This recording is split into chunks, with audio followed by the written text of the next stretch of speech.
Muito bem, meus amores, estamos de volta aqui na programação da Jovem Pan para todo o Brasil. Presença ilustre nesse programa aqui, ó, presencial, tete a tete. Vamos bater um papo com ele, empresário, deputado federal pelo PSL de Santa Catarina. Também foi vereador por Criciúma, relator da PEC emergencial e um dos maiores apoiadores do presidente Jair Messias Bolsonaro, o nosso mandrião no Congresso. Está aqui, Daniel Freitas. Daniel, eu gostaria que você explicasse para nós. Aqui é um grupo afegão médico, por favor, nossos clientes, a nossa clientela, nossa audiência fantástica, maravilhosa, nosso balcão de atendimento. Nossa gente maravilhosa, vejam só. O cliente sempre tem razão. Nós queremos que você explique, em poucas palavras, o que é um relator. O que você faz lá? O que significa ser o relator para a gente entender? Porque tem esses termos usados pelos parlamentares tal que para a gente não faz muito sentido. Mas a gente repete sempre, porque a gente gosta de se sentir bem informado. Fala da PEC e tal, mas a gente não entende porra nenhuma, então explica o que faz um relator. Beleza, Emílio. Primeiro, obrigado pela honra de poder estar aqui com todos vocês. Muito bacana, eu que sou da geração do Pânico na TV, para mim é uma alegria enorme poder estar aqui com todos vocês. Já fez um Dória. Boa, Dória. E aí, para mim foi, ao mesmo tempo, um desafio enorme desde que eu entrei para a vida pública ser o relator da PEC emergencial, agora emenda constitucional. E basicamente ele é o ator, aquele que vai ouvir a todos para que ele chegue num relatório final. Não um relatório que o relator acredite que tenha que ir, mas aquele possível. Eu acho que nós chegamos num resultado muito positivo ao final da PEC emergencial, entregando, porque em todos os momentos, e aqui eu preciso elogiar o Congresso Nacional, desde o Senado e a Câmara Federal, pela celeridade que a gente conseguiu entregar algo dessa relevância, dessa importância, que tinha como objetivo principal não atrasar a entrega do auxílio emergencial. E essa parte foi fundamental e eu ouvi a todos, ouvi a economia, ouvi muito o presidente Bolsonaro, ouvi todos os deputados de todas as bancadas, conversas com os líderes e cheguei à conclusão de levar exatamente o texto do Senado para que dentro do plenário da Câmara dos Deputados, que é soberano, seria lá o local ideal para fazer qualquer alteração. Nós buscamos todas as formas de fazer o mínimo de alterações possíveis na PEC e chegamos ao resultado entregue agora na semana passada, já promulgado, e agora com a oportunidade de mais 44 bilhões do governo Bolsonaro, ele que já entregou 293 bilhões de auxílio até aqui, agora consegue entregar aos brasileiros mais 44 bilhões. Muito bem. Quem vai fazer? Posso fazer sim. Deputado, eu acho que tem um consenso que o auxílio emergencial foi a medida mais do que necessária, mas quem tudo quer, nada tem. O tempo vai passando, os recursos já são escassos e vão se esgotando. E tem várias categorias de servidores nesse Brasil corporativista que a gente está tão acostumado a ver, que estão demonstrando a mega insatisfação, inclusive declarando que isso representaria uma chantagem contra governos estaduais e municípios, inclusive uma categoria que é assim da base do reduto eleitoral central do presidente, que são os policiais. A União dos Policiais do Brasil estão começando a fazer protestos no país afora. Eu sei que você está mexendo no vespeiro, é um assunto delicado, mas é fundamental dar essa transparência, né, visando os recursos já escassos. Como é que você está lidando com essas diferentes pressões em volta do texto da PEC? Pergunta bonita. Bom, foi, de fato, uma pressão enorme de diversas categorias, mas era o momento de nós pensarmos no país. É claro que nenhum político que vive de voto quer cortar promoção, progressão, ajuste salarial de nenhuma função pública. Mas o Brasil tem que ser gerido por gestores, além de políticos, e hoje a gente entrega uma ferramenta aos estados e municípios que vão oportunizar, naquele momento em que atinjam 85% das suas receitas em relação às despesas, de acionar alguns gatilhos que vai automaticamente garantir que eles consigam controlar as suas contas. Esse equilíbrio fiscal que a PEC entregou para os brasileiros, para os prefeitos e governadores, é o que nós precisávamos para o momento, além de não atrasar mais uma etapa do auxílio emergencial. Deputado, nesse ponto, eu cheguei a falar várias vezes aqui, a PEC foi um pouco desidratada. E principalmente corte de salário, tinha um item muito importante que era, caso a dívida ultrapassasse 95%, iria acionar um gatilho que os servidores iam ter uma jornada 25% menor e ganhar 25% a menos. Isso não foi aprovado. Alguns gatilhos foram, esse e outros que eram importantes não foi. O que se deu assim? Por que não conseguiu fazer algo disso? Lembrando que nossa dívida PIB do Brasil já está muito alta, a gente está vendo uma inflação alta, juros altos, e a gente sabe que no longo prazo isso é ruim, né? Eu volto a falar do papel do relator. A gente tem que ir no possível, não naquilo que a gente acha que é o perfeito. E o possível foi o entregue. Eu acredito que... Eu sou, inclusive, coautor do projeto que indicava toda aquela... o fundo eleitoral para o enfrentamento ao Covid. Assinei a PEC da deputada Carla Zambelli, que proporia reduzir 25% dos servidores do Legislativo, do Executivo, do Judiciário. Assinei também, infelizmente não passou. E na PEC a gente não conseguiu entregar isso para o plenário. Então, algumas coisas foram modificadas em plenário, mas, no todo, entendendo que a gente não atrasou o auxílio emergencial, garantiu um equilíbrio fiscal. Nós demos um belo recado para o mercado interno, para o mercado internacional, para as futuras gerações, de que nós somos um país equilibrado, responsável, que nós controlamos as próprias contas. Então, era o que estava faltando, e a PEC foi uma porta de entrada, agora não mais PEC, mas uma emenda constitucional para as próximas reformas que vem aí, né? Vem a reforma administrativa, vem a reforma tributária, tantas questões que hoje são urgentes para que o país possa avançar ainda mais. Ô, deputado, mas você não acha que essas gambiarras... Porque o Brasil sempre é um país de gambiarra. Total. Né? Sim. O Brasil sempre fez gambiarra. Tremendo. Tudo é mais ou menos. Tudo é... não sei o quê. Tudo é meio ajeitado.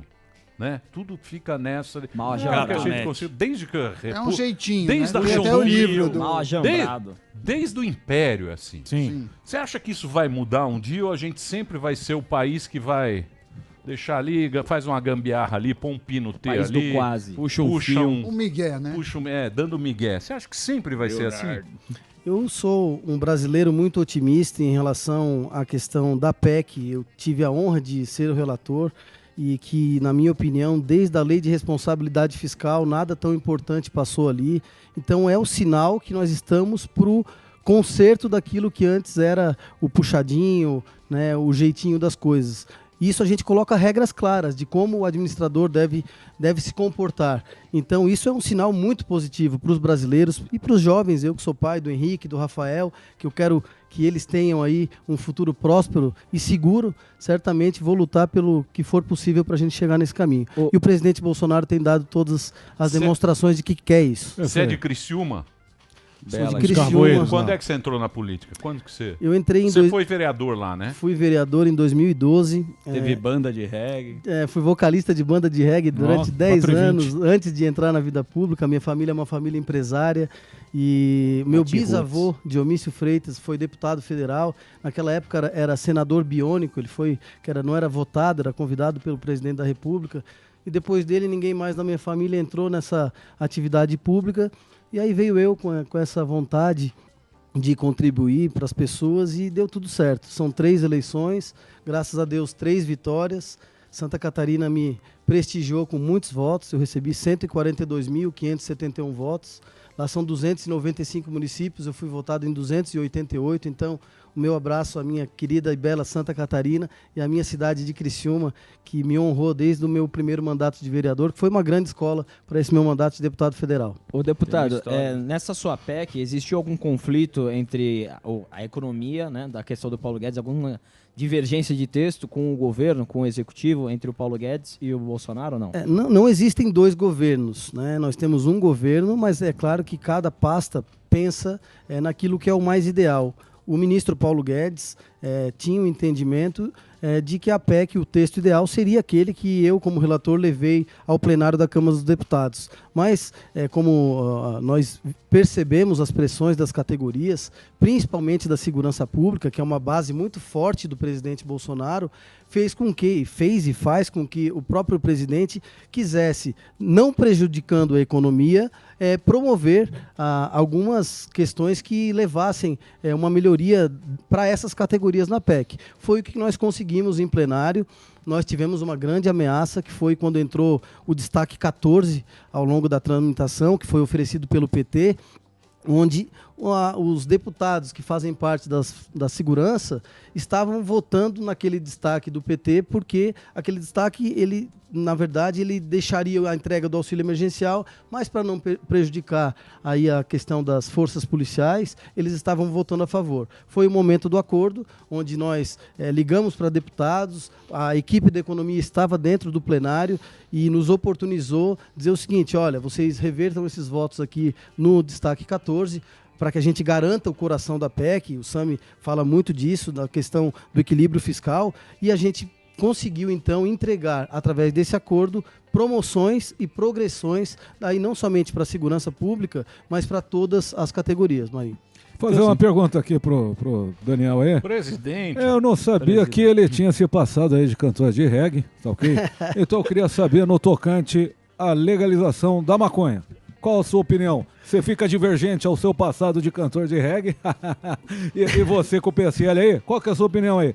Você é a favor ou não? Bom, o dedinho de macaco? Primeiro, a vocalista de reggae não necessariamente tem que usar maconha e nenhuma substância. Vai mentir pra mentiroso aí, pô?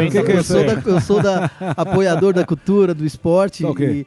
Isso era na época jovem, né? E é claro que foi um grande aprendizado até aqui, mas muito se fala hoje no uso do canabidiol aí para questão medicinal. Isso não pode ser ignorado, porque de fato tem muitas pesquisas aí que apontam ser um grande aliado aí para doenças que hoje precisam de novas alternativas. Sim. E o uso do canabidiol certamente pode ser uma alternativa. Aí o Brasil tem que, no mínimo, estudar a respeito. E uso recreativo ou não? Deixa eu perguntar para você. Uso recreativo ou não? O que você achou aí dos banqueiros, aí, da carta dos banqueiros aí? Pro seu presidente lá. A carta dos banqueiros. Essa carta. Pro capitão. Carta capital. O que você achou dessa? Eu não tive acesso à carta. Eu até vi que vocês deram uma lida ali no começo. Não assinei. Samidana assinou. Não, mas eu cheguei a receber, mas eu não assinei. Não assinou a carta? Mas explica a carta para ele. A carta que estava pedindo uma atitude um pouco mais firme do presidente durante a pandemia, principalmente uma maior velocidade nas vacinas, também pede medidas mais severas de lockdown. Basicamente isso. Não fala de impeachment, nada, mas fala, precisa tomar uma postura, a gente está batendo aí números recordes, acho que é o 23º dia que mais morre gente na média móvel, né, de 7 dias.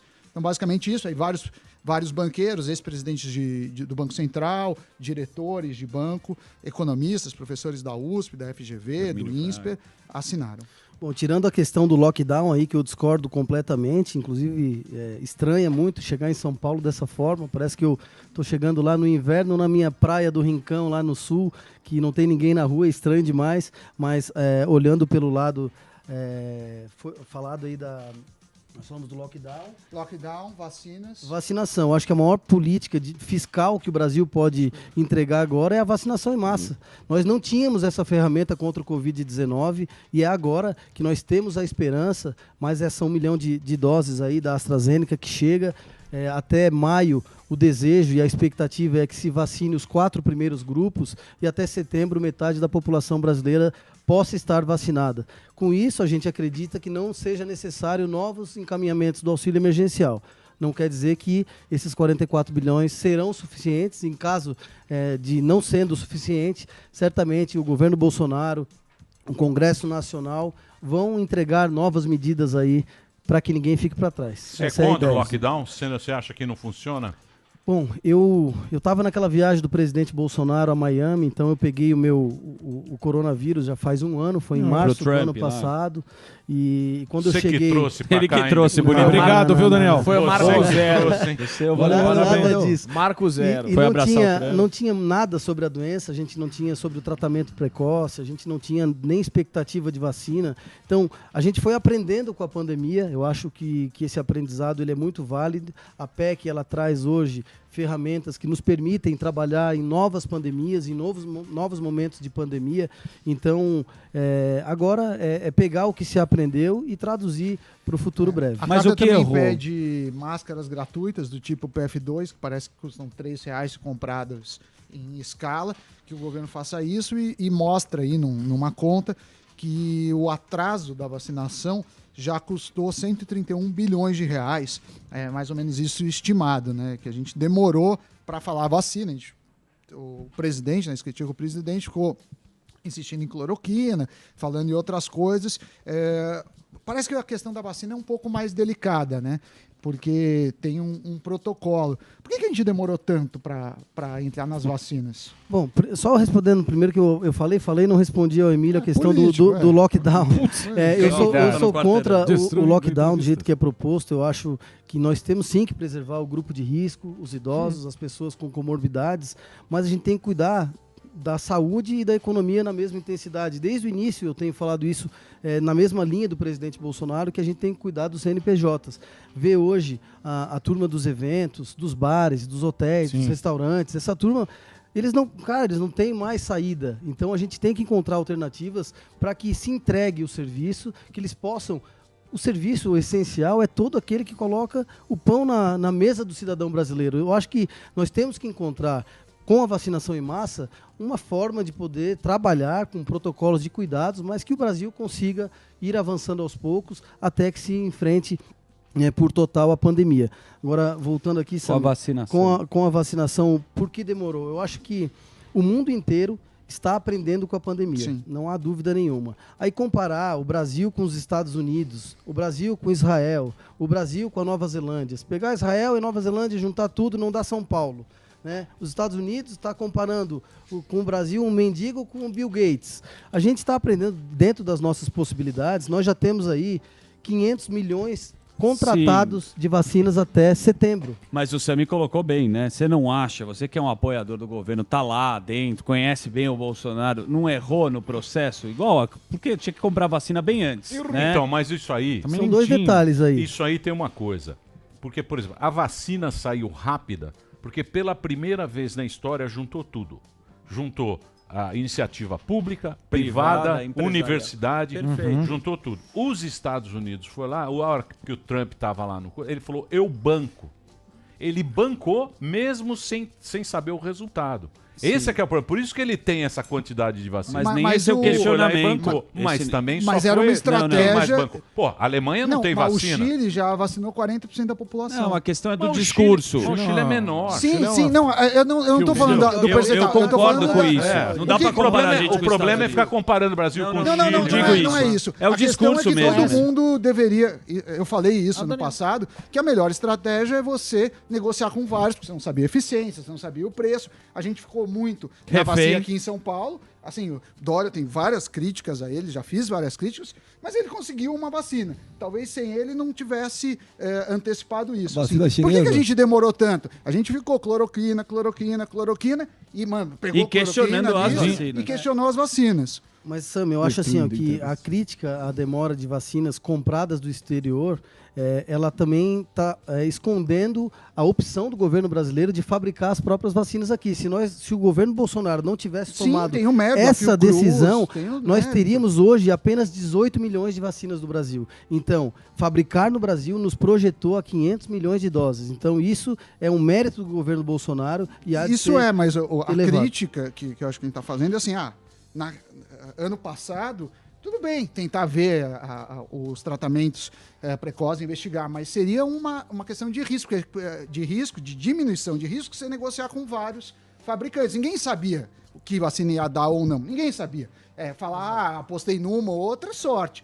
Você vê que os países que estão vacinando melhor têm várias disponíveis. E a mas velocidade. Mas aqui tá ruim a vacinação? Aqui? Não tá ruim, é que a gente é muito grande, a gente demorou menos. Demorou ruim mais ou não tá? A gente é muito grande. Não, agora começou a melhorar. Melhor que o a Canadá. gente ainda tem uma velocidade baixa de vacinas por dia. Mas se tudo for cumprido, eu acho que junho a gente já vai ter uma boa parte da população. Falou agosto, a gente tá resolvido. Agosto estamos... livre. Daqui a pouco você fala uma vacina. Essa aí. Não, o errado foi viajar, sair... Carnaval. Sim, Carnaval foi... Isso é uma coisa que... Mas também, bicho, como é que você vai? Não, ninguém sabia. Eu acho que faltou uma campanha, faltou coordenação desde o começo. Comunicação. De todo mundo. Comunicação. Você não acha E também político que foi desde o começo que foi zoado isso aí? Eu acho que, como eu falei antes, a gente foi aprendendo com a pandemia. Era o pico, desde o Mandetta lá atrás, e o pico ia chegar, e agora a gente está talvez no auge. Santa Catarina está vivendo um momento tenso com o Covid-19, com quase nada de leitos de UTI, então a gente está num momento crítico e é sempre motivo de a gente entender o dia a dia, o momento, e entregar o melhor resultado. Eu acho que a gente tem já esteve pior no entendimento do vírus e agora a vacinação vai nos dar pelo menos uma segurança a mais de combater esse vírus. Muito bem, tem que fazer um break, Delar, é isso? Yep. Então nós vamos fazer um breve comercial. Olha, um breve... Reclames do Plim Plim. Elegante. Daqui a pouquinho, o Instagram pra você brigar. Instagram ninguém briga, né? É Twitter. Instagram ninguém briga, é Twitter. Twitter briga. O Instagram e o Twitter, Daniel C. Freitas. Boa. E o Twitter é DF Daniel Freitas, o nosso deputado que está aqui conversando com a gente, batendo esse papo aqui na programação da Jovem Pan. Já já a gente volta. Muito bem, meus amores.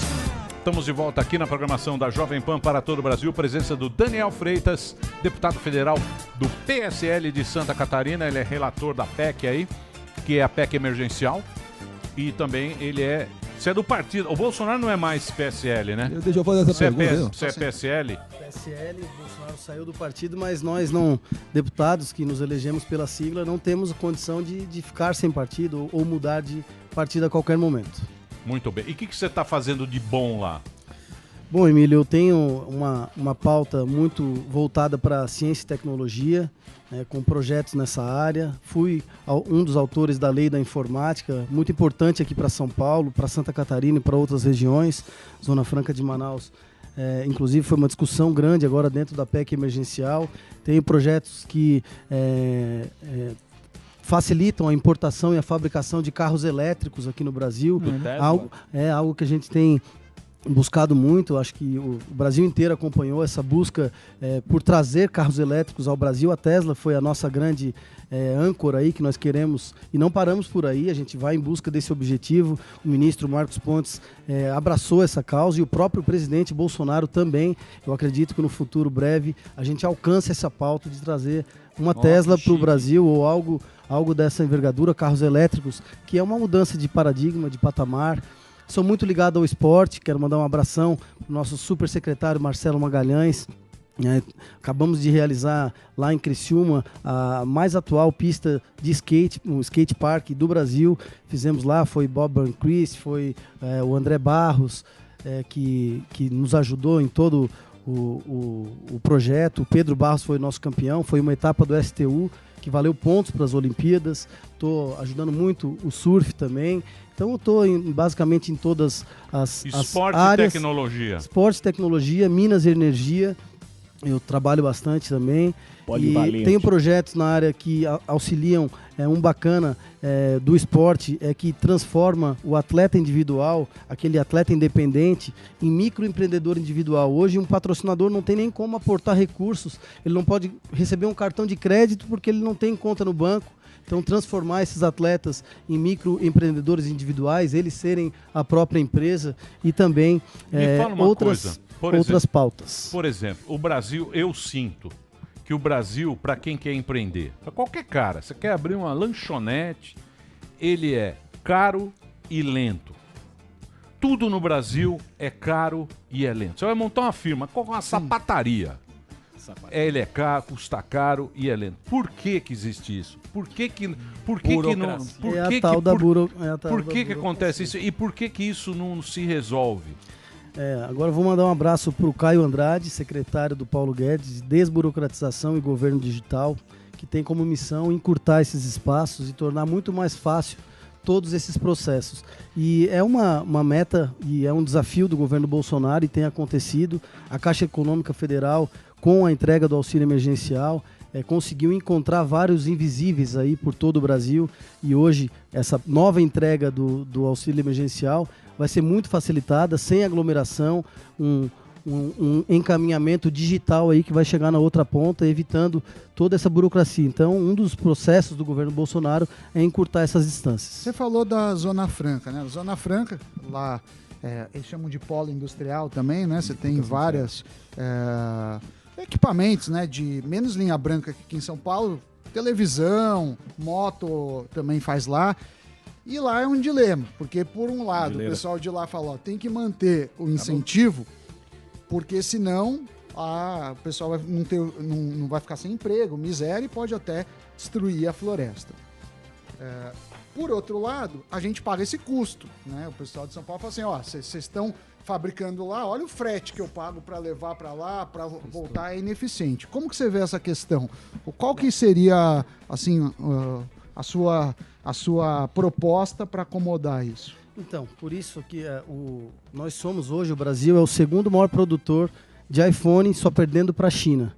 Isso se deu pela lei da informática, que proporcionou para as nossas indústrias a isenção do IPI.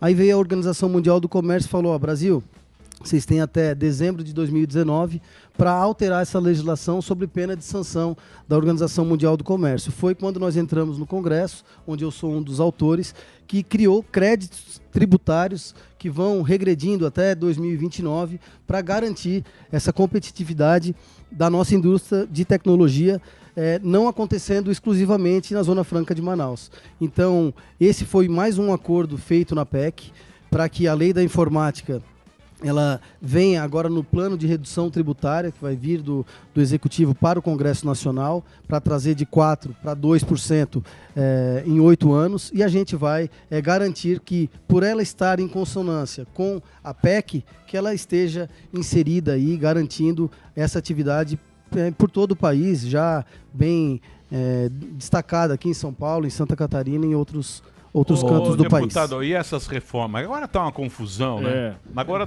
essas reformas vão sair? Posso fazer isso? Não vai sair? Exatamente sobre isso. Pegando a carona, então. O quê? Você quer fazer aquela pergunta bonita? Você vê que eu fiz rápida a pergunta.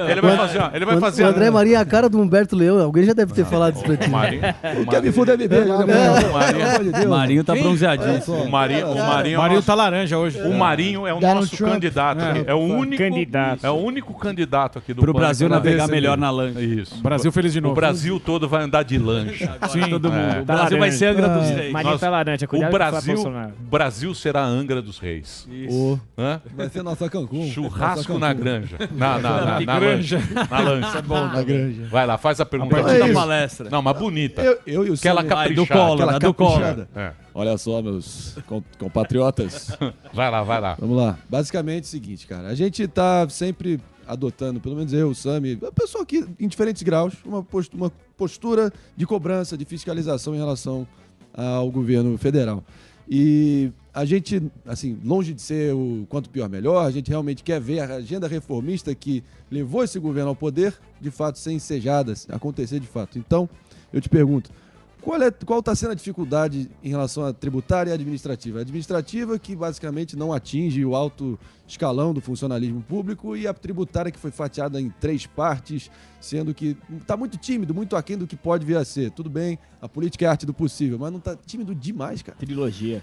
Eu acho que quando o governo manda uma proposta, ele já entende que esse possível talvez não seja o melhor, mas ele atende às necessidades, pelo menos as primeiras. E a administrativa na sequência da PEC emergencial, que vai entrar na Câmara dos Deputados, que vai envolver um novo grande debate de grande importância. Nós já temos um relator, que é o deputado Darcy de Matos, também catarinense. Então, acredito que está em excelentes mãos e que a gente vai entregar aquilo que não foi possível, talvez, em alguns pontos dessa PEC, dar uma ajustada na administrativa. E a gente tem hoje um Congresso Nacional que tem demonstrado muito boa vontade em acelerar as pautas importantes para o país. Eu tenho a convicção de que esses 2 novos presidentes vão tentar fazer 4 anos em 2, agora o que ficou muito arquivado e sentado na cadeira nos últimos 2 anos. Ô Freitas, você é o cara das ideias, articulador, você moderno, né? Rogério, Tesla, tecnologia. Você busca o cara que assina, né? Que tem a caneta. Como que a gente faz para não ter corrupção? Porque a gente sabe que no Brasil o cara que traz a ideia, um leva por aqui, não estou te acusando, pelo amor de Deus, né? Tá bom. Uma bronca. Falando que acontece, é um processo cultural do nosso país. Aonde que está a corrupção nesse trabalho e como faz para combater? Bela pergunta, Zuckerman, obrigado. Bom, esse trabalho político, quer dizer? Lógico. Então, eu acho que a nossa, quando eu digo a imagem do político, eu que vivo essa vida de agente político, a gente tem esse estigma do passado. O governo Bolsonaro tem dado essa marca de que é o governo contra a corrupção.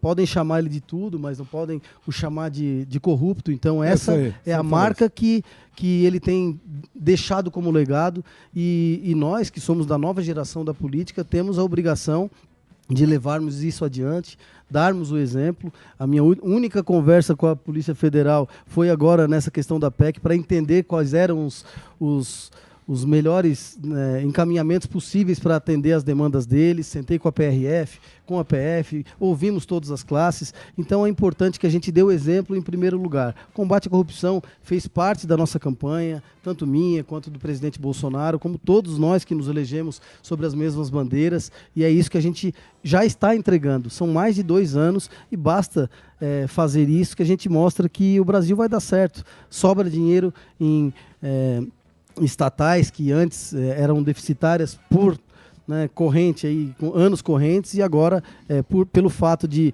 estrangular a corrupção, está fazendo valer a pena aí o voto ao presidente Jair Bolsonaro. Ô deputado, você sabe que nós políticos, a gente sempre está pensando na frente. Isso. Sim. Nós temos várias correntes nesse programa. Não sei se você acompanha o programa, nós temos várias correntes. E você sabe que o Fachin deu uma rasteira na turma. O Fachin deu uma rasteira na turma e a turma está sem chapa. Mudou o xadrez. Nós temos 2 chapas aí na frente. Chapa quente. Que é a chapa Quente. do Mandrião, seu candidato, e do Ladrão. Bandido. Alô. Papai, você sabe o que eu tô falando. Alô. E tem agora a turma que acha que ainda dá tempo. Pegando Terceira bonde. via. Então, Que é a turma que fala ainda dá tempo. Tá na baldeação da Sé. Isso. Tá ali só esperando, porque essa turma ela falou o seguinte, ó, tem uma chance aqui, com o Mandrião, as mortes, o mesmo esquema, pá, batendo e tal, não sei o que, falou, pá, vamos entrar aqui. Foi lá o Fachin, canetou, papai voltou bonito, hein? O pai tá on. Você acha, assim. você que tá lá em Brasília e tal, você acha que cabe uma chapa nova? Terceira via. Um esquema ali no meio? Dá tempo. Tô falando que tem voto, hein? Precisa ter voto. Você sabe que é difícil o voto. Você sabe. Voto é a coisa mais difícil. Primeiro, eu não vejo com essa preocupação que tantos veem aí à volta, que eu ainda não acredito ter dado pelo resultado final. Acho que ainda em plenário pode acontecer alguma mudança, mas se ele vier a ser candidato, vai ser exatamente o que o meu xará Daniel aqui comentou, que é a questão da corrupção, é comparar o honesto contra um ex-presidiário. Eu acho que bater nisso é algo que é menosprezar a inteligência da população brasileira, e aí vem uma terceira via, mas que tipo de terceira via seria essa que vai prejudicar hoje um Brasil que está no caminho do bem, está no caminho correto, que é capaz de atrapalhar um projeto de futuro, um projeto que tem dado certo, por conta de uma alternativa de vamos ver se dá certo. Ah, não sei não. Marinho. Não sei não, Marinho. Palavra é sua, Marinho. Cadê? Ainda dá tempo, A Brasil? rachadinha que você adora. Fala pra ele, Certamente ainda dá companheiro. tempo, certamente ainda dá tempo e... Enfim, eu tenho... Assim, com todo respeito, deputado, eu sei que você é bem intencionado, claramente tem trilhado em um mandato propositivo, tem corrido atrás, mas você disse que acabou de, acho que citar que quem não verifica que supostamente o governo Bolsonaro está de fato se empenhando no combate à corrupção, que está desligado da realidade, mas me desculpa, eu acho que você não está vivendo a mesma situação que todos nós estamos diante e percebendo. O cara que se vangloria de ter acabado com a Lava Jato, ter botado um petista na PGR, ter colocado um sujeito como Cássio Nunes no STF, um cara que acabou de relativizar a lei da ficha limpa que permitiu o retorno do Lula, um cara que sancionou o juiz de garantias, limitação da delação premiada, restrição à prisão preventiva, ele desmembrou quase que o Centro de Administrativo de Recursos Federais, e, ele sancionou lei de abuso de autoridade, achincalhou o Sérgio Moro, que até ontem era herói nacional. É a lista do... Mas desculpa. A lista de Schindler. E ainda sancionou o fundão A eleitoral. lista de Schindler. O fundão lista do eleitoral Nando que Moura. permite você pagar advogado com dinheiro do fundão. Olha, desculpa, deputado, mas é de um descolamento da realidade, assim, quanto mais. Vixe. Você dizer que o governo ainda hastei a bandeira do combate à corrupção. Fora tudo que depõe contra ele a nível pessoal e do entorno dele. Peraí, meu. Que está sendo desvendado. Segura um pouquinho aí, pô. André, eu posso seguir aqui. Peraí, André, deixa o rapaz aí me defender. Peraí, porra. Deixa ele responder me defendendo aí, porra. Não, o discurso do André tá pronto e a gente entende. É bonito. A gente entende isso, mas com todo respeito também, Vamos André, né, eu te desafio a encontrar no presidente Bolsonaro alguma vírgula de corrupção. Ele não mostrou até hoje para o Brasil nem para nenhum brasileiro que ele é alvo de nenhum detalhe de corrupção. E tem dito que quando encontrado no seu governo, todos serão punidos à altura. Então esse é o papel do líder que quer combater a corrupção. A gente vive num estado completamente... Não, ele sancionou algo que inclusive eu votei contra no Congresso Nacional e toda a sua base votou contra, algo que foi majoritariamente colocado em plenário da Câmara dos Deputados e do Congresso como um todo. Isso não faz um não combatente à corrupção. Ele fala e faz todos os dias atos e fatos que entregam para os brasileiros maior segurança de que o governo dele não está preocupado em corrupção, em sim nas próximas gerações. Mas, deputado, deixa eu fazer uma pergunta no popular. Isso foi só retórica, desculpa. Vamos no popular. Chama de retórica. Vamos no popular. O Bolsonaro tá lá. Vão colar nele, no Bolsonaro, os caras que estão derrubando. Essa é a turma que pulou do cavalo, está derrubando o Bolsonaro, certo? Eles vão colar nele as mortes. Isso, genocida. Ele disse que não ia ter mais de 800. Calma, com 300 mil. Calma. Eles vão colar a morte o próprio Barba. O discurso do Barba era esse. Não, o Brasil feliz de novo, tal, não sei o quê. Tirou a Dilma, deixou a Dilma para lá, que a Dilma representa e tal. E... Se colar isso, é difícil, hein? É difícil o Bolsonaro em 22. Ele tem dado recado desde o início, né, para os governadores e prefeitos de que respeitassem um pouco da liderança do presidente da República. Até hoje, nenhum governador, ou muito poucos governadores, perdão, não vamos generalizar, seguiram alguma orientação do presidente da República. Então, volto aí a falar sobre a inteligência do povo brasileiro. Atribuir ao presidente Bolsonaro as mortes pelo Covid não faz sentido algum. Ele é o líder da nação, já entregou em 2020 788 bilhões de reais para o enfrentamento à pandemia. Auxílio emergencial é o maior programa social do país, sem dúvida nenhuma, da história. E agora a gente tem a vacinação em massa como esperança para a população brasileira. Ao mesmo tempo, o presidente Bolsonaro está olhando para as famílias que precisam colocar o que comer nas suas mesas. Então, ele é adepto, e eu concordo, e bato em cima desde sempre, de que nós temos que cuidar da saúde, mas não podemos deixar de olhar para a economia. Então, vamos falar da saúde, deputado. Vamos falar da saúde, mas da saúde do CNPJ também é importante, André. Acho que tem muita gente morrendo de fome aí, o meu celular não para, querendo que eu faça alguma coisa pelo setor de eventos, pelo setor dos restaurantes, pelo setor de hotéis, por diversos setores. O vendedor de coco, vender coco para ele é essencial. Óbvio, e a gente tem que pensar nessa turma também. A gente não pode pensar em entregar o auxílio emergencial para sempre. A vacinação ela é importante e a gente acredita nela. E a partir de então, não adianta a gente matar o vírus e todo mundo morto na economia. Mas a chapa... 22, eu tô pensando em 22. Sim. 22 é Jair Bolsonaro na cabeça. Não, então 22, deputado, 22. Não, tá todo mundo já pensando em 22. Pode vir. Porque agora os prefeitos estão brigando com o governador. Você está brigando.